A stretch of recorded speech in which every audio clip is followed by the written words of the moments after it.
قال ابو دمعه وجد يا طبيب الهوى حل، بعد ما تسمع القصه وتفهم مقالي. دار ما بيننا هذا الحديث المفصل، بعد ما لقيت في جيد الغزاله حبالي. قلت يا، قالت اسكت، ثم قالت تفضل، كل شيء في فؤادك بتقوله قبالي. غزاله القزعه شيله ناعمه كتبها كلماتها الشاعر حسين صالح حسين سلام من اهالي قريه القزعه الشعيب الضالع وتحكي ما فيها. اداء الشاعر ابو عزت ابراهيم.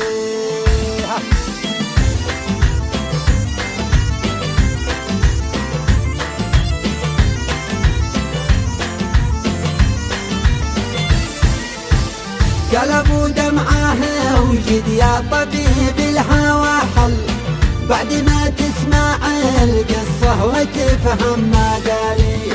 في شعب الشعايب اليوم وجهي تهلل، بعد ما شفت غزلان الحبول الغوالي.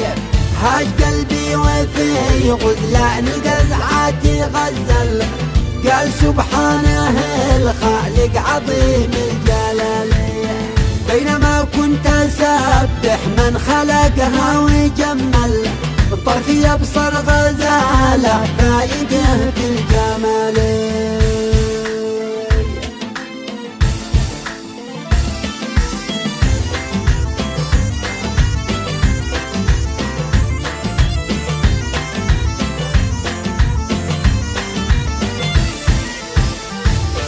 قد سحر قلبي وعقلي وأشعل، في الجوانب ما تخمد سوى بالوصالية.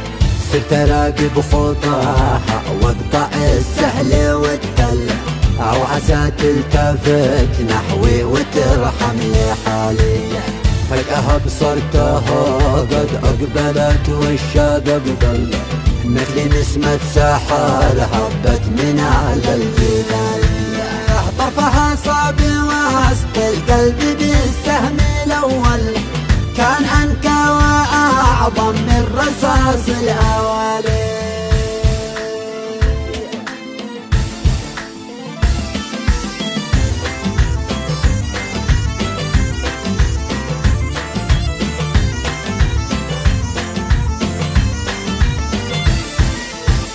طرفها صاب وسط القلب بالسهم الأول، كان أنكى وأعظم من رصاص الأوالي.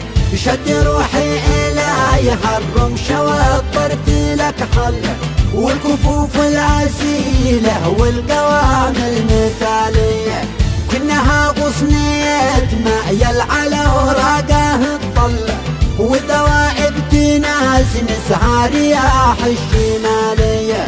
والندى في الخدود لو شافه الورد يخجل، والحلا من محاياها يفوق احتمالي.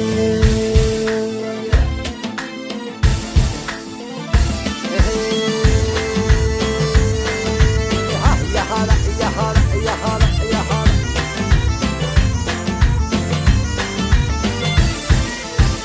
دار ما بيننا هذا الحديث المفصل، بعد ما لقيت في جيد الغزالة حبالي. قلت يا، قالت اسكت، ثم قالت تفضل، كل شيء في فؤادك بتقوله قبالي. قلت كيفك أجابت، ليش عني بتسأل؟ وقلت لاني احبك، قالت تفهم سؤالي. فهمه ان حبك لي بقلبك تغلغل، بس ليش اعتراضي بالطريق يا هلالي. قلت اريدك اجابت يا عزيزي، تمهل دام حبك اكيد وقف بباب الحلالي. قلت طبعا وعفوا، لو هف القلب اوزل، قاطعتني وقالت اسمع اسمع مقالي. قلت اريدك اجابت يا عزيزي، تمهل دام حبك اكيد وقف بباب الحلالية. وقلت طبعا وعفوا، لو هفى القلب اوزل، قاطعتني وقالت اسمع اسمع مقالي. بنت القزعة انا من منبع العزة هنهل، همتي في السماء فوق السحاب العوالي، عزة النفس ميراثي من الجد الأول، والشموخ استمده من شموخ الجبال. ونعم جبال الشعير.